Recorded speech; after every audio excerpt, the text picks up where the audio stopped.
Welcome to Fact or Freestyle. People love Dave Nourie, and they always answer the phone when he calls. When we get him on Zoom, we ask him to confirm rumors. Let's see how far down the rabbit hole we go.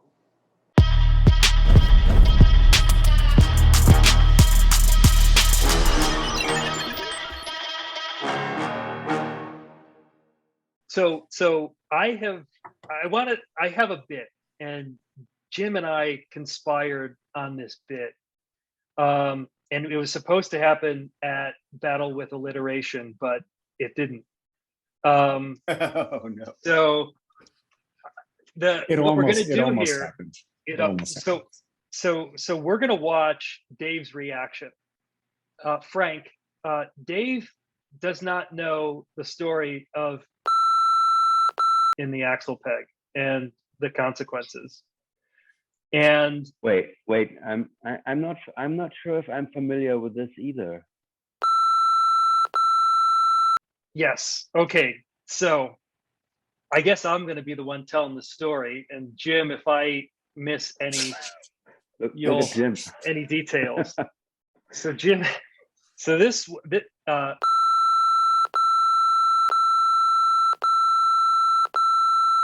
and we're at heading down to a contest, and they had all their bikes sitting in the back, and they were pranking one another really, really hard.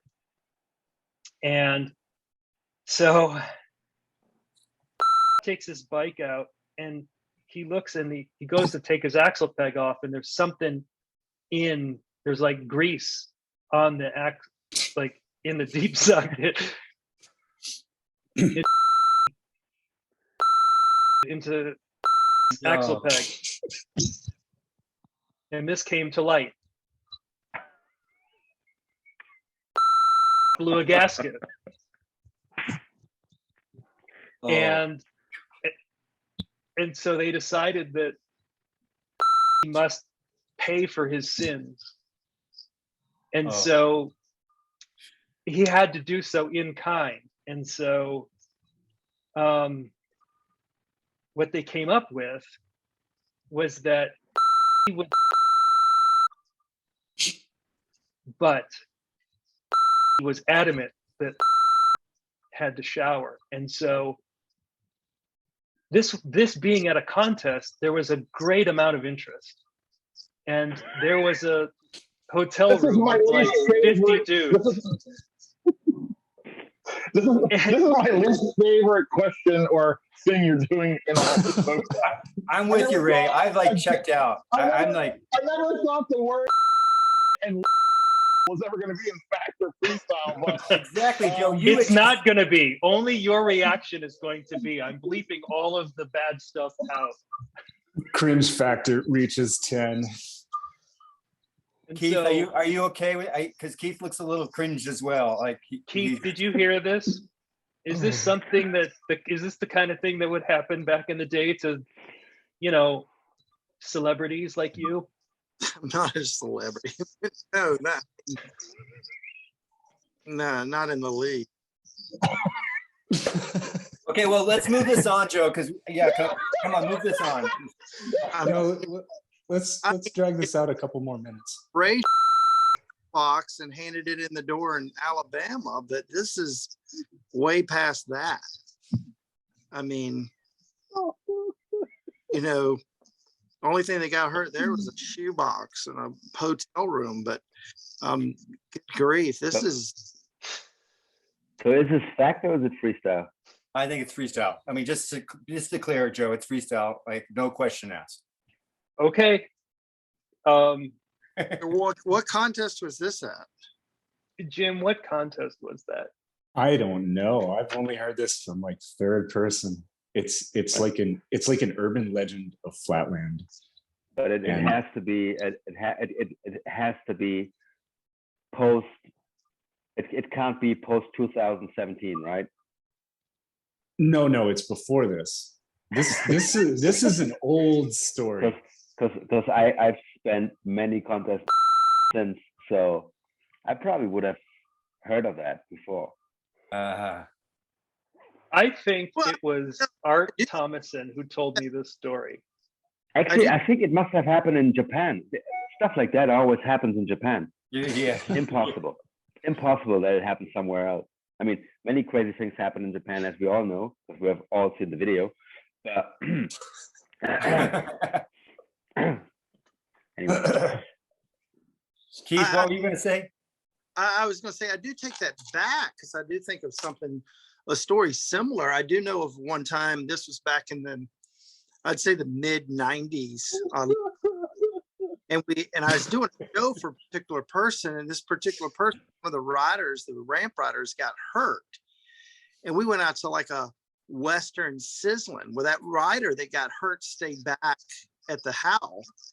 And this guy that's doing the show, he got a to-go box and filled it up with some food on the buffet. Well, when he come back, he give it to the rider that got hurt. Well, then when he paid him money for the show, he garnished that to-go box dinner out of his check. And the rider was pissed off about it. And he was staying at this guy's house, and he his shampoo bottle. So that was I guess come to think of it. So this Joe, I knew that it happened, but there were comments talking about, oh, what do you do to your hair? You must in it and that type of thing. It's you know, something that happened 25 years ago, but I guess that would be similar. That could be similar. congratulations, Joe. Good job. So Dave, we wanted, this whole thing was about me getting your reaction to it. know. Like the reaction. I know. Okay, so can I just tell the story, Joe? Because I'm going to tell my version, kind of bring this around a little bit, because you know we started to go way off.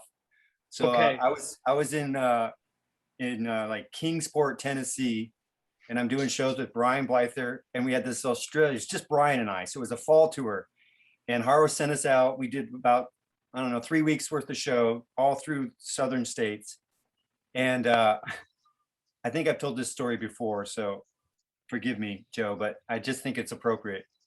So we were out partying, and Nick was the announcer. He's this crazy Australian guy. And he's like, Gumby, you've been working hard. We're going to call for you. And I'm like, Nick, no, I'm not into this. We got totally hammered. He called us to the hotel room, and right. Nothing really happened other than a very, I won't go into details. The next day at the show, Nick announces my. So somewhere out there, there's video of me riding and Nick announcing, oh, and we'd like to congratulations for Dave and his new. So that's about as far as we went with these kinds of things. I have to say, this goes a little bit off the deep end, Joe. This is what happens when guys start riding brakeless, when guys start trying to one up. And this is what happens when the culture of one-upsmanship, you know, goes out there. Okay, so mission accomplished. We told Dave the story and watched him squirm. This is fantastic. And we're gonna bleep it out. All right, so. Hey everybody, so here's the time. This is when we're gonna come in and do the Flatland Fuel $20 gift certificate giveaway. There's gonna be a code that flashes on the screen. Go, write this down and go immediately to Flatland Fuel. Buy something, enter this code. It will be a total pain in the ass. It's like 20 characters long. Go ahead and get your money and buy some bike parts from Flatland Fuel because they're sponsoring the show now.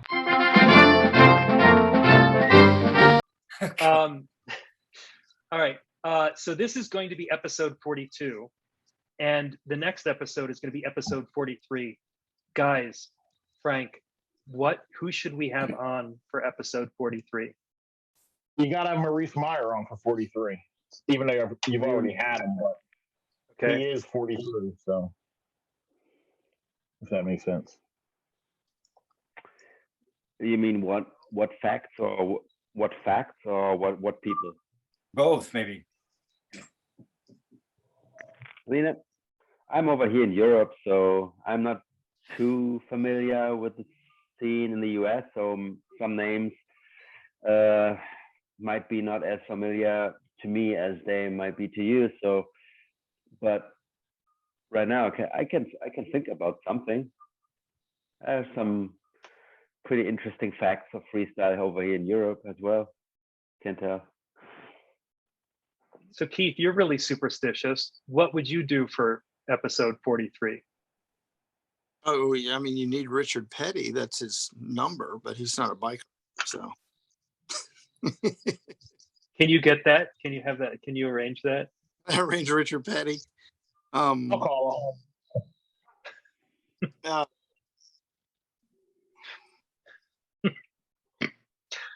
I mean, who's 43 years old? So what is the magicalness of the number 43? I mean, that was the exit for I've never actually I've never Ray- heard that 40, Ray, you should- 43 Ray, you is a should chime magical in. number. Let's I have know the Ray. whole story. I know the whole story, but there's like two different versions of it. But there's one where Maurice Meyer knew a skater maybe, and his father was like over in like Jerusalem or Persia or something, and he went to a hardware store and everything was 43 cents. And then once he came home, or on the trip home, and then when he got home, everything he did was 43. Like he bought a coffee, it was $1.43. He was on flight 43. He was on seat 43. He got a cab home and it was cab 43. And he got home at 4:43 or something like that. It's just, and then a bunch of guys just started saying 43 was like the most coincidental number. And then once you latch on to the number 43, you see it like after this thing, you'll see 43 4 times before you go to bed tonight, without a doubt. That's how it just, there's something weird about the number 43. Yeah, I heard a similar story, Ray, but I heard that it was Tommy Guerrero was the skater. Is that the name that you remember? That could be it. I don't know a lot of skaters except for like that Tony Hawk and Bam Margera. That's about how, and Mike Frazier. I know Mike Frazier. That's about how far I go in this skateboarding. Yeah, so once it was out there, and like obviously on tour, you see a lot of, you know, from receipts to hotel rooms to, you know, gas prices to, you know, all, you know, the exit to the show. And it's just that, just as if you were deciding to go buy a new car, and then all of a sudden you start driving around and you see that exact car that you want to buy. It's the same kind of thing. It's the ultimate power of suggestion. And I think, yes, sir. I have a real quick 43 story. Okay. Mark Lumen was writing the Matt Hoffman book, whatever his Matt Hoffman's book is. And he called me and said, "Hey, can I use the microwave story?" And I said, "Sure." I said, "You can use my name and use whatever." I go, "But I want to be on page 43." And I'm on page 43. Oh! and my name, like Large Ray, is the closest word to the number 43. I can go find the book if you want. I'll go find it right now. I have it somewhere. That was Ride of My Life. That's it. Yeah. You want me to go find it real quick? I can go get it. Oh my goodness. I think it's in the garage. But what about number 40? What about number 42? Isn't it the answer to life, to the universe, and to everything since Hitchhiker's Guide Through the Galaxy? Yeah. I believe think it so. is, right? Yeah. So It's a maybe big this 43 thing is like you're trying to overshoot it. They're like, it's like a distraction. It's a false flag. It just shows up. It just shows up. Like if you go if you go to McDonald's tonight and you buy something and your receipt, you will be number 43. I guarantee it. Go somewhere tonight that gives you a receipt that has a number on it, and you'll be 43. You'll see. And send a text to Joe with a picture of whatever 43s you've encountered. So Keith, you look like the type of guy who keeps receipts in his wallet. Do you keep receipts in your wallet? Not in my wallet, but like for the business. They're used to, I don't do it anymore, but for every show, I had an envelope for every show, and every receipt pertaining to that show would go in it. So I knew exactly what I spent, gas, hotel, everything. And then even if we were going back to that show the next year, I know exactly which gas stations we stopped at, what hotel. So I Do mean, you there's have one within? Do you have one of those envelopes within arm's reach? it's across the room, but I might could go find one. Do you think that you'll find a receipt with 43 on it? I would bet my life on it. I don't know. I mean, I can look. That's how confident I am. Okay, Ray, what are you going to actually bet, Keith? If he has a envelope full of receipts, I know, right? there's going to be a 43 everywhere. Come on. It's such a given. I'm not even going to bet because I don't want to take anything from anybody. I'm not selfish like you guys were asking earlier in the thing here. Hey, can I just tell Joe something real quick? Yeah. I made a list when I talked to you earlier today through text. I made a list of some Factor Freestyle facts. So if you want me to tell them to you anytime during, Do it. Do it. I mean, Do I can it. rattle some off real quick. Can you tell me which ones you want to know? Let's do I it don't right wanna- now. My whole thing is I don't want. I mean, if there's 7 of us here, I'll talk the whole time. I'm like biting my lip here so I don't talk too much because you know me, I got a little bit of a mental problem which I can't do anything about. So Not a problem, man. You've got Not the a problem. stage. You've got the It's a stage. blessing. So the first one I had is, and this isn't. I won't tell you. I'll just give you like a teaser of what it is. Dennis McCoy did something very horrible to Joe Johnston's dog. The second thing was that I just want to tell you is the Joe Kidd interviews. Mark Eaton and John Swar interviewed like 30 people, and they have so much footage of these guys just talking about their whole lives. So you could pick a billion things on their video about. I mean, like if somehow you can watch all these videos, they're unbelievable. Like I watched them all, and I was dying. But that's a whole nother thing. So the Joe Kidd interviews are crazy. But Seppi Mays got paid a certain amount of money as a stunt double in ET, and then what did he do with the money? That's a great fact of freestyle. Martin Appario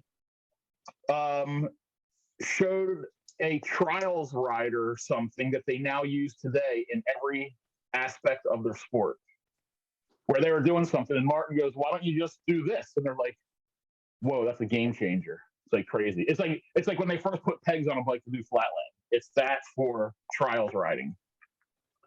There's Brian Blyther. Brian Blyther was approached by a certain somebody who was a fan of his, and he couldn't believe who it was. Dave might know that one, but I don't know. Was it in France? Was it in France? No, it was in it was the same year they were doing the Swatch Impact Tour in '88, I believe. Different story. I know a different story, but go ahead. Okay. And then a certain trick team went to Graceland in the middle of the night, or actually like very early in the morning, and they stole something from Elvis, and they kept it and used it for something. That's. Are you writing these down? Of course. Yeah. Okay. I got my list. Oh, Joe Johnson. This is something that you guys have talked about. Joe Johnson almost missed something that was like that changed the history of BMX or vert. He almost missed something because he was doing something else. That's not that great of a story. And then and the last thing I have on here that has nothing to do with freestyle, and I'll just tell you what this one is I found out a couple of months ago that one of my neighbors, who I'm friends with, this guy Scott, we were talking about swimming, and he goes, "Oh yeah, I got taught to swim by the Lone Ranger."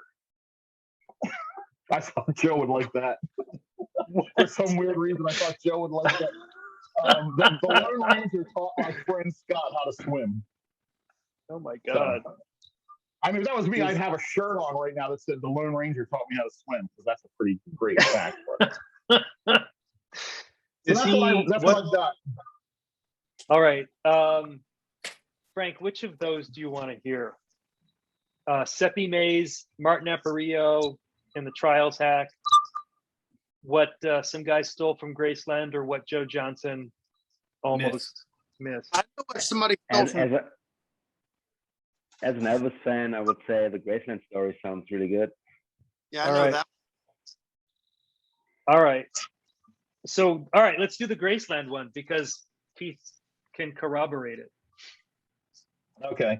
So and this one I just got a little better detail from Mark Eaton because he's the one who may have told me the story. Back in 92, 93, Mark Eaton, Brett Downs, Kenan Harkin. Oh, and It was the Crows. The Crows. It's the guy that does the Crows. Craig. Wow. That was another tight 20. We went for 2 hours today. It was fantastic. Most of this stuff will never see the light of day because it is absolutely insane. Tell us what you like.